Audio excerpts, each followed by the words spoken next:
What if one of the greatest war crimes of the 20th century was deliberately scrubbed from the history books? And what if the country that helped hide it was the United States? This is the story of Unit 731. It's a name that should live in infamy alongside Auschwitz and the Gulag, yet for decades it was barely a footnote. This was a place where science became a tool for unimaginable cruelty, where human beings were treated as disposable test subjects, and where the pursuit of knowledge was completely divorced from morality. But the horror of Unit 731 didn't end with the war. It was followed by a chilling political bargain, a deal made in the shadows that protected monsters and buried the truth. This is the story of that crime and the conspiracy of silence that followed. Section 1. The Nightmare Factory in Pingfang.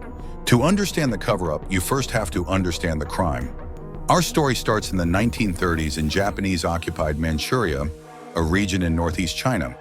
It was here near the city of Harbin that the Imperial Japanese Army built a sprawling, top-secret complex. The official name was the Epidemic Prevention and Water Purification Department, but its real purpose was something far more sinister. Unit 731. Under the command of a brilliant but ruthless microbiologist, Lieutenant General Shiro Ishii, Unit 731 became the heart of Japan's biological and chemical warfare program. The mission was simple and monstrous: to weaponize the world's deadliest diseases and test them on living human beings. The victims were captured Chinese soldiers, resistance fighters, petty criminals, and countless innocent civilians, including women, children, and pregnant mothers. The scientists of Unit 731 didn't see them as people. They called them maruta, the Japanese word for logs, as if they were inanimate objects. For the prisoners, there was no escape.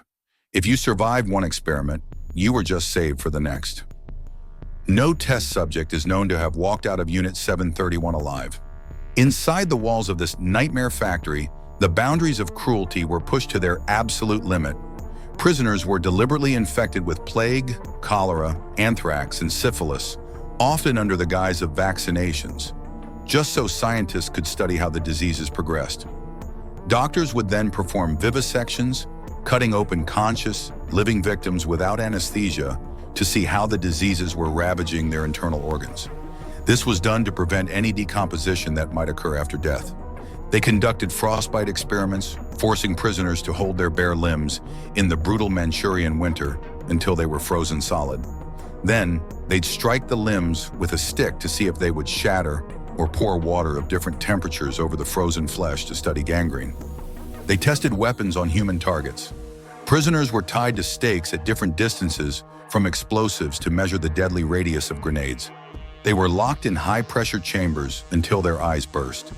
They were spun in giant centrifuges, starved of food and water, and electrocuted, all to gather data for the Imperial Army.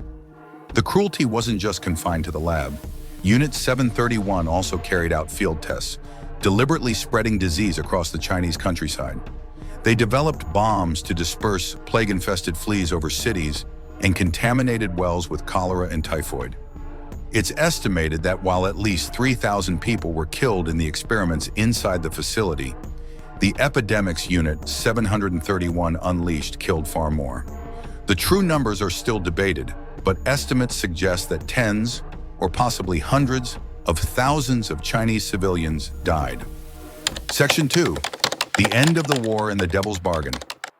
In August 1945, everything changed.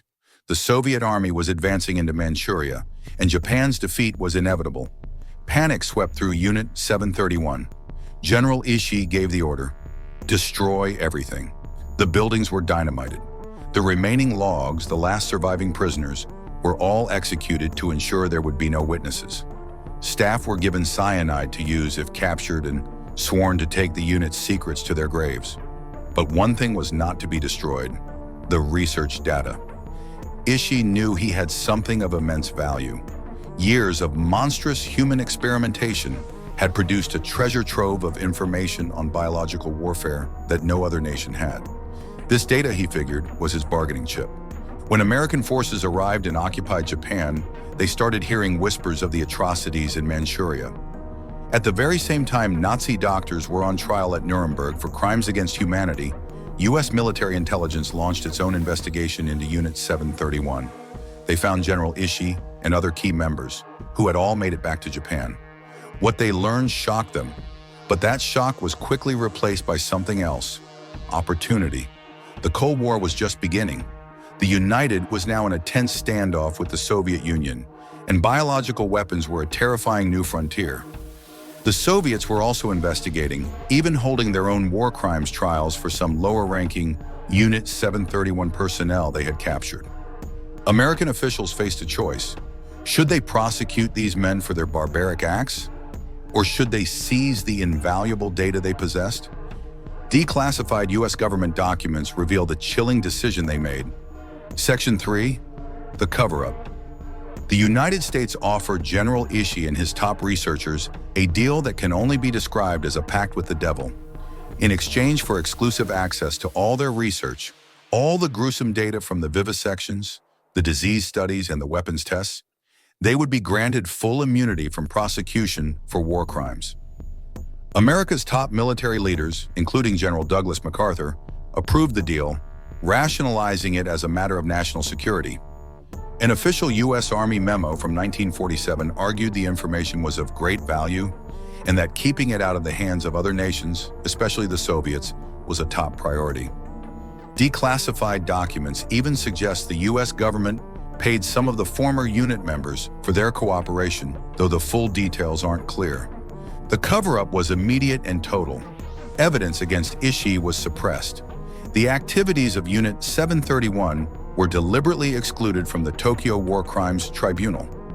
When the Soviets presented evidence of Japan's germ warfare program at their own trials, the U.S. dismissed it as communist propaganda. The American government didn't just look the other way. It actively helped hide one of the worst war crimes of the 20th century. The men who had treated people as logs, dissected conscious children, and unleashed plagues on civilians weren't just spared justice. They were rewarded for it. For decades, the story of Unit 731 practically vanished from Western history. The victims were erased from memory. Section 4, the legacy of silence. And the consequences of this deal? They were profound and lasting. Shielded by American immunity, the butchers of Unit 731 reintegrated right back into Japanese society. They were never held accountable. General Shiro Ishii died peacefully of throat cancer in 1959. Many of his subordinates went on to have distinguished, successful careers. They became deans of medical schools, senior figures in the pharmaceutical industry, and high-ranking officials in the Ministry of Health. The knowledge built on the suffering of thousands was laundered into the foundations of post-war Japanese medical science, while the men responsible never answered for their crimes. For its part, the Japanese government embraced the silence. For decades, it officially denied Unit 731 even existed or downplayed its actions. It wasn't until the 1980s that Japan began to formally acknowledge the unit, though a full apology has remained elusive. Even today, the topic is deeply controversial in Japan, where some still try to deny the atrocities. The few members of the unit who have tried to speak out over the years have often faced ostracism and political pressure for telling their stories. The cover-up denied justice to the victims and their families, a group some estimates say could be as large as 300,000 people. It sent a horrifying message that some atrocities are forgivable if the price is right. It was a parallel to the West's own Operation Paperclip, where Nazi scientists were recruited for their expertise. But this deal was arguably even more sinister, protecting mass murderers in exchange for data that could only be obtained through their crimes. This isn't just a story from the past. It's a vital, painful lesson about the moral compromises nations are willing to make in the name of power. Forgetting what happened at Unit 731 is an insult to the memory of every person who suffered and died there. That's why it's so important that we don't let it be forgotten. By making others aware of this hidden history, we fight against the silence that let these crimes go unpunished for so long. If you believe these stories need to be told, please share this video and subscribe for more looks into our forgotten history. Conclusion: the war crime America helped Japan hide is a dark stain on the history of both nations. It shows a disturbing truth that the pursuit of military advantage can crush the demands of basic human justice. The immunity deal for the butchers of Unit 731 was a Faustian bargain, a trade of morality for information. Today, the site of Unit 731 in Harbin, China, has been turned into a museum, a solemn memorial preserving the evidence of the crimes committed there. It stands as a stark reminder of what happens when science is untethered from ethics and when politics is used to bury truth.